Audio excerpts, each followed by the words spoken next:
بولنے والے رہتے ہیں.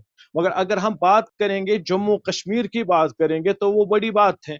مگر آپ پاکستان ہمیشہ ہائی لائٹ کیا بات کرتے ہیں, یہ کشمیریوں کا مسئلہ ہے, کشمیری فیصلہ کریں گے. تو کشمیری کتنے ہیں؟ وہ یہاں سے بانہال سے لے کر کنگن تک لوگ کشمیری ہیں, اور یہاں اوڑی سے لے کر ہارون تک یا شالیمار تک کشمیری زبان بولنے والے کشمیری ہیں. اس سے دوسرے بھی اقوام ہیں. کبھی بھی کسی حریت کانفرنس نے کبھی بھی کسی بلتی بولنے والے یا پہاڑی بولنے والے یا ڈوگری بولنے والے یا دوسرے زبانیں جو بولنے والے تھے یا بلتی یا پرکی جو بھی یہاں پہ زبانیں بولتے ہیں, ان کو کبھی بھی انہوں نے شامل نہیں کیا. لداخیوں کو کبھی شامل نہیں کیا, کرگل والوں کو کبھی شامل نہیں کیا, بانہال سے باہر گئے ہی نہیں, جموں والوں کو شامل نہیں کیا. تو اب ہم کیسے ان کو شامل کریں؟ اس بار جو ہے فقط محدود علاقوں میں صرف جو کشمیری زبان بولتے تھے, یہ اصل میں وہ نیشنل سٹرگل سے نکل کر یہ تحریک کیا بن گئی؟ اسلامسٹ. یہ ہائی جیک ہو گئی, اس کا اسلام کا جولا پہنا دیا گیا اسے کہا کہ یہ جہاد ہے, وہاں پہ مسلمانوں پہ ظلم ہے. تو جو اصل مسئلہ تھا, جو یون میں چارٹر گیا تھا, وہ گیا تھا جموں کشمیر کا مسئلہ. اس میں ہندو بھی تھے, مسلمان بھی تھے, سکھ بھی تھے, ڈوگرے بھی تھے, کرسچنز بھی تھے اور جین بھی تھے. مگر جب جو اس وقت پیش کرتے ہیں یہ لا الہ الا اللہ محمد رسول اللہ کا مسئلہ ہے, مطلب یہ مسلمانوں کا مسئلہ ہے. پھر دوسری دشواری آئے گی, مسلمان کہاں پہ ہیں؟ اگر لداخ جائیں گے, کرگل میں مسلمان ہیں, مگر لیہ کے لوگ جو ہیں یا زنسکار کے لوگ ہیں وہ تو بدھسٹ ہیں. اگر جموں کے لوگ اکثریت ہیں وہ غیر مسلمان ہیں. یعنی کبھی اس کو بطور people of Jammu and Kashmir represent نہیں کیا گیا. مسئلہ یہی ہے, ابھی تک کوئی بھی کانفرنس ہو, کوئی بھی پارٹی ہو, انہوں نے اصل میں یہ اس مسئلے کو پیش ہی نہیں کیا کہ کس چارٹر میں, کس سٹینڈارڈ میں, کس بینر کے تحت مسئلہ جو ہے جموں کشمیر کا اس کو ہم ریپرزینٹ کریں. مسئلہ ہے کہ اصل میں ہے کہ مسئلہ کیا ہے کسی کو پتا نہیں. ان کو پتا نہیں کیا اسلامی مسئلہ ہے یا لوگوں کا مسئلہ ہے. یہ کلیئر نہیں ہے, یہ کلیئر نہیں ہے جی. اس پہ جو ہے نا ندیم اسلم صاحب, میں ندیم اسلم صاحب انہوں نے بڑی خوبصورت بات انہوں نے کی ہے کہ لداخی شامل نہیں ہے, بلوچستان سے لوگ شامل نہیں ہے, گلگت سے لوگ شامل نہیں ہے. جب پورے کشمیر کی اکائی کی بات کرتے ہیں تو تمام اقوام کو شامل کرنا پڑے گا. تمام لوگ شامل نہیں ہیں. کس طرح سے کشمیر کس طرح آزادی حاصل کر سکیں؟ جی, میں ان کے مولانا عدیل صاحب کی بات سے کافی حد تک متفق ہوں کہ ہماری جو پوزیشن ہے, پہلی تو میں اس کو تھوڑا سا کلیئر کر دوں کہ جب ہم جموں کشمیر کے مقدمے یا کیس کی بات کرتے ہیں تو وہ اس سے مراد 15 اگست 1947 کا جغرافیہ ہے, جو کہ تقریباً 86,000 مربع میل بنتا ہے. پھر اس کی جو سیاسی وحدت یا اکائی کی ہے وہ یہ ہے جس میں 8 قسم کی قومیتیں, جیسے انہوں نے ذکر کیا ہے کہ گلگت بلتستان کے لوگ جو کہ بروشاستی ہیں, شینا ہیں, گلگتی ہیں, بلتی ہیں, لداخی ہیں. اسی طرح سے کشمیری جب ہم ایک لفظ استعمال کرتے ہیں دو طرح کے اس میں, ایک جموں کشمیر سے مراد, چونکہ انٹرنیشنل کشمیر سے مراد وہ 15 اگست کی جو سیاسی اور جغرافیائی وحدت ہے اس کی ہم بات کرتے ہیں, یعنی وہ کشمیری, اس سے مراد ویلی والے کشمیری نہیں ہے. دوسری ایک شناخت ہے جو ویلی کے لوگوں کی کشمیری شناخت ہے, جو کہ پورے کشمیر کی شناخت نہیں ہے. اور اس میں گلگت بلتستان کے لوگوں کا یہ موقع بالکل درست ہے کہ وہ ضروری نہیں ہے, وہ مسئلہ کشمیر کے صرف فریق ہیں, پر وہ اپنے فیوچر کا فیصلہ, جیسے مولانا صاحب نے ذکر کیا ہے کہ وہاں پہ مذہبی بنیاد پہ ان لوگوں کو آپس میں لڑایا گیا گلگت بلتستان میں. اور اس کے جیسے انہوں نے ملٹری ڈکٹیٹرشپ ضیاء الحق کا ذکر کیا ہے, اس سے پہلے بھی انہوں نے یہ کارڈ استعمال کیا اور بڑی سمجھداری کے ساتھ گلگت بلتستان کے جتنے بھی زوما ہیں انہوں نے آپس میں بیٹھ کے بات کی اور یہ اس نتیجے میں پہنچے کہ آپس میں لڑنے یا اکثریت کسی فرقے کی ہونے سے یا اقلیت ہونے سے یہ تو ہمارا مسئلہ, یہ تو غاصب قوتوں کا فائدہ ہے. اور الحمدللہ اب یہ لوگ جو گلگت بلتستان کے, میں ان کے ساتھ تقریباً کافی دوستوں کے ساتھ رابطے میں ہوں, وہ اس بات پہ متفق ہیں کہ وہ اپنی قومی حقوق, وہ مسئلہ کشمیر کا حصہ ہے, پر اپنے مستقبل کا فیصلہ, میں نے کہا جیسے 8 قومیتیں, جیسے جموں کے لوگ ہیں, راجوری کے لوگ ہیں, لداخ کے لوگ ہیں, لے کرگل اور گلگت آزاد کشمیر کے جو اضلاع ہیں یا ڈیاسپورا میں بھی آج کل لوگ ہیں, ان سب کا رائٹ ہے کہ اپنے اپنے فیوچر کے بارے میں. جموں کشمیر ایک کثیر القومیتی ملک ہے جس میں 8 کے قریب قومیتیں ہیں, کثیر المذہبی ملک ہے جس میں مختلف قسم کے مذاہب اور مذاہب کے فرقے موجود ہیں, اور کثیر الثقافتی موجود ہیں, یعنی مختلف قسم کی جو ثقافتیں ہیں وہ ایک کو ایگزسٹنس ہے, ایک دوسرے کے ساتھ رہتے ہیں, مختلف لباس پہنتے ہیں, مختلف موسم ہیں. تو یہ ایک ایسا ہے جیسے مختلف پھولوں کا ایک گلدستہ ہے.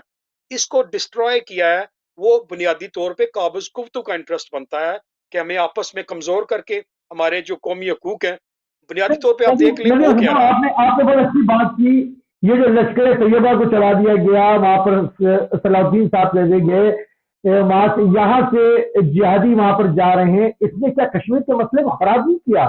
کہ یعنی اوپن لائسنس دے دیا گیا ہندوستان کی فوج کو کہ جس کو چاہے مار ڈالو، یہ کہہ کر کہ یہ جہادی ہے یا اس نے اپنے گھر میں جہادی کو رکھا ہے، کیا اس سے ہمیں نقصان نہیں ہوا؟ یہ اس سے تو آپ دیکھ لینا کہ پاکستان کو ابھی آپ اگر اس کی ایک جھلک دیکھیں، جو پاکستان پہ جو اقتصادی پابندیاں لگی ہیں وہ یہی ہیں کہ مولانا ناظر صاحب آپ نے کدھر چھپا کے رکھے ہوئے ہیں جو جیش محمد کے ہیں۔ اسی طریقے سے انہوں نے 58 کے قریب جو خود ہی جہادی گروپ بنائے ہوئے تھے، جس میں حزب المجاہدین والے حضرت مولانا صاحب شاہ اپنا کیا نام ہے ان کا، سید صلاح الدین صاحب ہیں، جیش محمد کے مولانا ناظر ہیں، اور اسی طریقے سے لشکر طیبہ کے حافظ سعید وغیرہ، اور 58 قریب یہ انہوں نے خود بنائے ہوئے ہیں، جس کی وجہ سے ان پہ پابندی لگی ہے۔ ابھی آپ دیکھ لیں کہ جو انہوں نے پاکستان کو جو پرائم منسٹر ہے انہوں نے اسمبلی میں بیان دیا ہے کہ اپنا وہ جو کیا کہتے ہیں اس کو، وہ شہید ہیں جی، وہ کیا جن کو مارا گیا ہے القاعدہ کے ہیں جی، ان کو جی اس کا یہ ہوگا کہ اگلے جو یہ سیشن ہو رہا ہے جن پہ آلریڈی پاکستان پہ اقتصادی پابندیاں لگی ہوئی ہیں، تو یہ دنیا کو بیوقوف بنانے میں ناکام رہے ہیں۔ یعنی یہ اسٹیبلشمنٹ یہ تھنک کرتی ہے، جب میں نے بار بار پہلے بھی کہا کہ جب ہم پاکستان یا ہندوستان سے ہم لڑائی نہیں چاہتے، نہ ہم صرف اپنے حقوق کا مطالبہ کر رہے ہیں کہ جموں کشمیر کے جو خطے، جو وسائل یا جو زیادتیاں ہمیں غلامی کی وجہ سے آپ نے فوجیں رکھ کے کیا ہوا ہے، یہ ہم اس کا مطالبہ کرتے ہیں۔ یہ دنیا کا ہر انسان کا پیدائشی حق ہے۔ یہ پاکستان کا جب مطالبہ کیا گیا تھا یا ہندوستان کا مطالبہ کیا گیا تھا تو بھی ان کا یہ پیدائشی حق تھا کہ وہ اپنے ملک، اپنے بود و باش، اپنے قومیتوں کے مطابق رہیں۔